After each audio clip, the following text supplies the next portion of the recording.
La méthode a été adoptée par des stars mythiques comme Katharine Hepburn ou Lauren Bacall, par des vedettes d'aujourd'hui comme Sharon Stone, Sarah Jessica Parker ou Jennifer Aniston, des grandes stars américaines.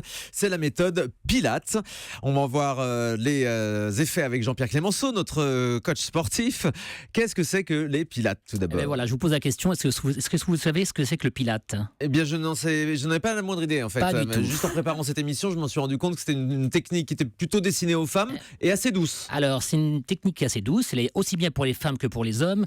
Elle n'existe pas d'hier parce que Joseph Pilate, qui a inventé le Pilate et a commencé sa première salle en 1923, d'accord. Donc, elle était restée un petit peu dans les oubliettes, elle est revenue un petit peu à la mode avec différentes stars américaines. Elle est basée que sur le travail du muscle profond. Donc, souvent, les gens se trompent un petit peu en disant que le Pilate, c'est un travail d'étirement, de stretching. C'est pas que ça, c'est sur différents principes.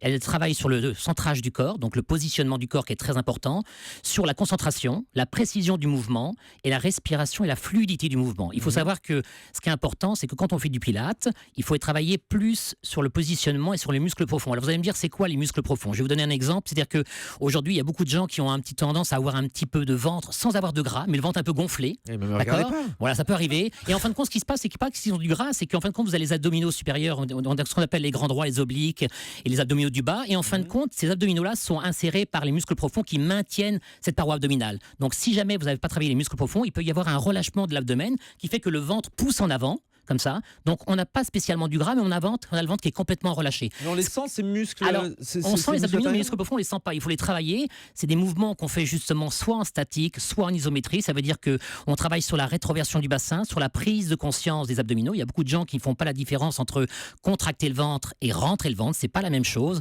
Pour vous donner une idée, rentrer le ventre, c'est comme si vous prenez un élastique et vous tirez dessus. Si vous tirez dessus, on peut pas le tonifier. D'accord? Si on veut tonifier les abdominaux, il faut faire une contraction. C'est-à-dire que quand vous allez à une soirée, vous rigolez, si vous êtes malade, vous enrhumez, vous toussez beaucoup, le lendemain, on a des courbatures aux abdominaux parce qu'on a fait une compression abdominale qui a fait que ça a dynamisé la partie de la fibre abdominale. Donc aujourd'hui, il faut essayer de travailler sur le positionnement, c'est le plus important. Le but, c'est pas la quantité des exercices, c'est la qualité des exercices. On n'a pas besoin d'en faire 50 ou en faire 200. Il faut juste apprendre à connaître son corps et à travailler sur le positionnement et sur la prise de conscience des abdominaux. Donc, et sentir que ça travaille, en fait. Exactement. Donc le but, c'est pas de travailler, de faire 200 abdominaux, ça n'a aucun intérêt. Donc il faut essayer de prendre conscience, on est tous plus ou moins différents sur le positionnement du corps, on a tous une morphologie différente, d'accord, et des problèmes différents, donc on essaie de travailler un petit peu sur la rétroversion du bassin et sur la prise de conscience du ventre. Ça va faire quoi? Ça va permettre de renforcer la ceinture abdominale, ça va maintenir toute la paroi abdominale pour éviter qu'elle se relâche ou qu'il y ait un relâchement au niveau de l'abdomen. Ça va aussi servir au niveau du dos. Si vous avez des problèmes de dos, vous avez un problème de maintien au niveau du dos, une mauvaise posture parce qu'on se tient un petit peu affaissé, les muscles profonds vont permettre d'avoir une meilleure posture au niveau de la partie scapulaire, au niveau du dos, donc un meilleur maintien. Et après, une fois qu'on a travaillé les muscles profonds, on a juste à renforcer la partie musculaire, justement, pour qu'on puisse avoir un côté esthétique qui soit plus joli. Alors, les Pilates, comment ça se pratique? Alors, ça se pratique, il y a différentes choses. Soit on fait des cours individuel ou collectif, et Joseph Pilate a commencé à faire du Pilate parce qu'il avait des problèmes de malformation au niveau du thorax et problèmes de dos, et justement il est allé voir plusieurs spécialistes qui n'ont pas pu justement révolutionner un petit peu ces problèmes qu'il avait. Donc il a inventé une méthode qui est basée justement sur le positionnement et sur la prise de conscience du corps. Donc il a fait un travail en ce qu'on appelle en statique, il a essayé d'éviter de traumatiser les articulations, les tendons et la cambrure du corps. Il a travaillé sur une contraction profonde, d'accord, en faisant juste un travail de respiration et une prise de conscience sur la contraction, en disant je contracte mes abdominaux, je plaque mon dos, j'essaye d'apprendre à respirer parce que beaucoup de gens ne savent pas bien respirer, donc on essaie d'apprendre à respirer pour oxygéner la partie musculaire et arriver à se concentrer un petit peu sur l'exercice. On essaie de relâcher, de respirer, de relâcher l'exercice à peu près 10 secondes, de recommencer plusieurs fois l'exercice, mais il faut savoir qu'un cours de Pilates, ça ne doit jamais être douloureux, d'accord? Le cours de Pilates, il doit être adapté suivant l'individu. Si vous faites un cours de Pilates avec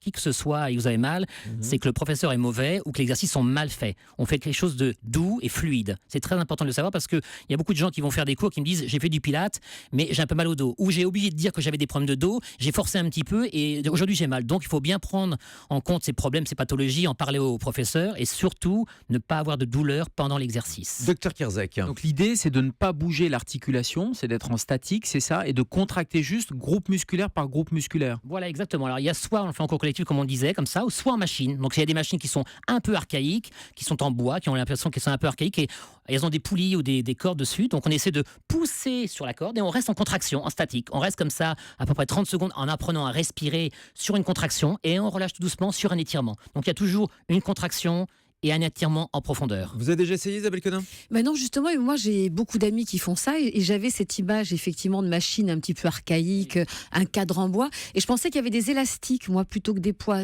Alors, il n'y a pas de poids, c'est des élastiques. Ce que je disais, c'est comme des ressorts ou des rubber bands qui sont mis dessus. On pousse dessus, donc il y a une machine qui coulisse suivant la position, suivant l'exercice qu'on fait. On coulisse, on monte dessus, on crée une contraction, on maintient cette contraction en prenant le temps de respirer et on relâche tout doucement sur un étirement. Toujours en prenant le temps de respirer et toujours en ayant un mouvement fluide et doux, justement, pour apprendre justement à résister, à ne pas tirer sur les tendons et sur les articulations. Donc c'est très important, c'est aussi bien pour les hommes que pour les femmes. Aujourd'hui, il y a beaucoup de gens qui ont des problèmes de dos, des problèmes de cervicales, des problèmes de posture.